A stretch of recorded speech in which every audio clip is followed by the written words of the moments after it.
Lo pernah gak sih, lo tuh naruh harapan yang tinggi banget setiap film MCU itu tayang, tapi ternyata pas lo udah nonton, itu tuh gak sesuai sama ekspektasi lo. Beda ceritanya nih, pas gue mau nonton film Thunderbolts, gue tuh awalnya gak naruh ekspektasi tinggi.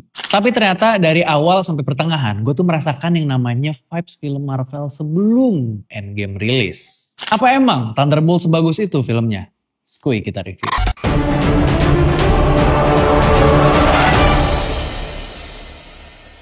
Film ini surprisingly dalam banget, terutama gue tuh merasakan yang namanya isu mental health di balik aksi-aksi brutal karakternya, terus juga moral abu-abu yang dihadapi oleh tiap karakternya. Jadi tuh yang tadinya kita kayak, ini karakter siapa sih, nggak jelas banget gitu loh. Terus ternyata berubah jadi, anjir ternyata tuh dia serentak itu ya. Ternyata mau sebrutal apapun karakter mereka, itu tuh mereka tetap manusia gitu loh. Dan itu yang gue rasain selama gue nonton film Thunderbolts ini. Ngomong-ngomong soal visualnya, itu tuh dark banget. Tapi bukan dark dalam artian film ini bikin ngantuk. Ini tuh tipe tone yang sebenarnya ngasih tahu loh kalau dunia dari tiap karakternya itu berat dan juga kelam. Terus ada satu adegan yang menurut gue ikonik di film ini, yaitu saat si Yelena itu ada di Menara 118 yang ada di Kuala Lumpur, which is gedung ini adalah gedung tertinggi kedua di dunia setelah Burj Khalifa. Dan lo tahu apa yang keren? Ini bukan CGI Movie Mania. Florence Pugh tuh beneran naik ke atas menara buat ambil shotnya. Dan lo tahu apa yang terjadi? Dia beneran loncat dari gedung itu. Emang di luar nalar banget ya, karena pas gue nonton scene si Yelena itu di atas gedung, gue tuh juga merasa kayak, kok ini real banget gitu ya gedungnya, kayak bukan CGI gitu loh. Tapi ya ternyata itu emang beneran di atas gedung itu. Tapi sayang banget nih pas menuju ke ending atau di act 3-nya, itu tuh intensitas yang udah dibangun dari awal film, itu tuh melemah. Endingnya tuh bakal semegah itu gitu loh, karena dari awal sampai tengahnya udah sebagus itu.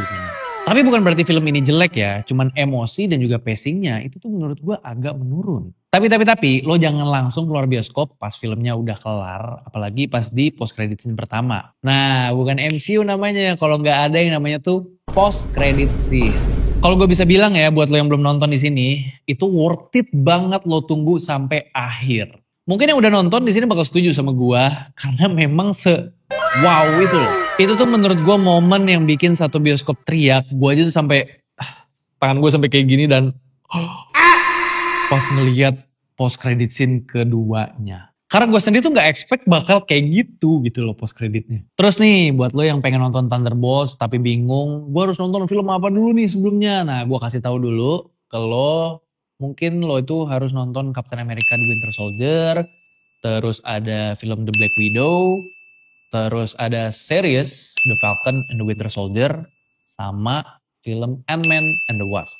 Nah ini kan yang sebelum Infinity War tuh. Jadi sebelum nonton bioskop, gue saranin lo nonton film-film ini dulu lah seenggaknya. Karena percaya deh, setelah lo nonton film-film yang gue sebutin tadi, itu tuh lo bakal lebih ngerti sama konfliknya dan juga isi hati dari masing-masing karakternya. Jadi kesimpulannya, film Thunderbolts ini bukan cuma film superhero yang cuman action-action, pukulan, dalam biasa. Tapi ini tuh film tentang manusia yang rusak dan mereka berusaha untuk jadi lebih baik. Dan skor catatan film untuk Thunderbolts adalah 8,4/10. And yes, this one is surprising, emotional ride, tapi tolong Marvel ke depannya konsistensiin film lo dari awal sampai akhir untuk film-film selanjutnya.